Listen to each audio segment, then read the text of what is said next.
Alright guys, welcome to RC Mojo. This week we're going to do a little bit of a tweak to an SCX10. A few years ago, before RC Mojo was a thing, I put this one together. It's a honcho kit under a Hong Kong sourced body. Well, even longer ago, not long after the SCX10 was released, my dad had the same idea. The landy body is in a box in the loft, but as a project it never really got started. So, on a cold evening while browsing eBay, actually looking for some wheels and tyres for the Tamiya Jimny, I found some really rather cheap 1.9s and some tyres that would fit nicely under the landy body.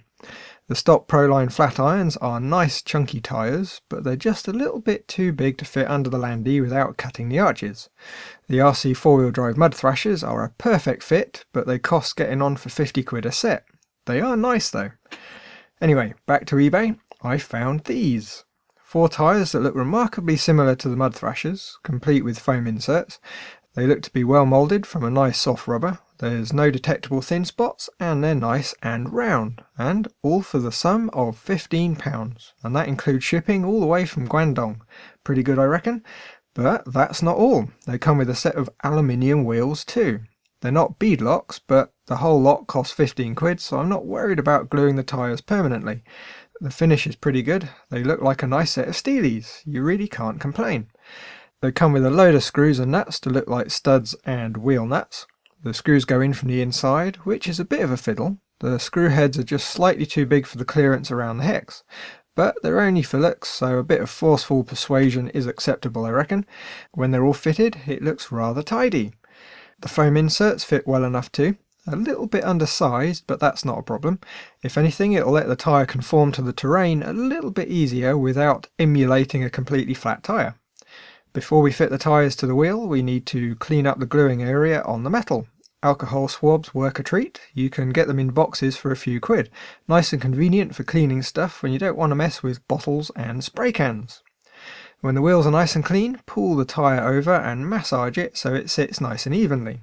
They're a little bit loose. It would have been nice to have them grip the wheel a little bit more, but I suppose since they're all but identical to the RC 4-wheel drive tyres, they're really meant for bead locks. To glue them, I like to use good old thin cyanoacrylate. It's thin like water, so you have to be very careful with it. It's easy to overflow and get runs on the sidewalls, and if you're really unlucky, you'll stick yourself to the tyre. Proper tyre glue is quite similar, but usually a little bit thicker. All we need to do is lift the bead and pop a couple of drops in. Because it's so thin, it will run all the way around on its own.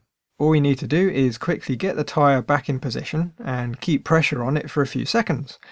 Do the same with the other 3 and leave them glue side up for a few minutes to dry. Same method for the inside bead. It's one of those things that takes a bit of practice. A lot of my early attempts at gluing tyres, even touring car ones, look pretty bad. Tyres not completely seated, runs on the sidewalls. It's all good fun though. Fitting the wheels to the truck is a bit of a non-event. Wheel nut off, swap the wheel and refit the nut. I'll do the 2 on this side first so we can compare. Well, they're quite a bit narrower and a little bit shorter, as you can see by the truck slightly listing to one side. I think they look quite a bit more scale than the stock ones. Same effect at the back, they're just a bit smaller. It only takes that little bit though for them to clear the Land Rover wheel arches. The inside clearance is good too. This is yet another SCX10 axle. You can see there's plenty of space around the knuckle and steering arm. Even when it gets crammed with mud and grass, it shouldn't cause any binding. I think the only downside to these is they're almost certainly copies, and I wouldn't be surprised if the people in the factories aren't really being paid quite as well as perhaps they should be.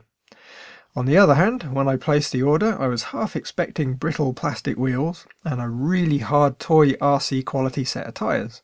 To say I'm pleasantly surprised would be an understatement.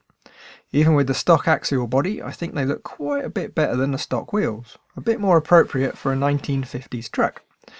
Okay then, well, that's going to be about it for this week. I'd love to do a test run, but it's cold, wet and dark outside, so that's not happening. I hope you liked the video. If you did, by all means hit the like button, and while you're there, why not subscribe if you haven't already. Thanks for watching. Bye guys.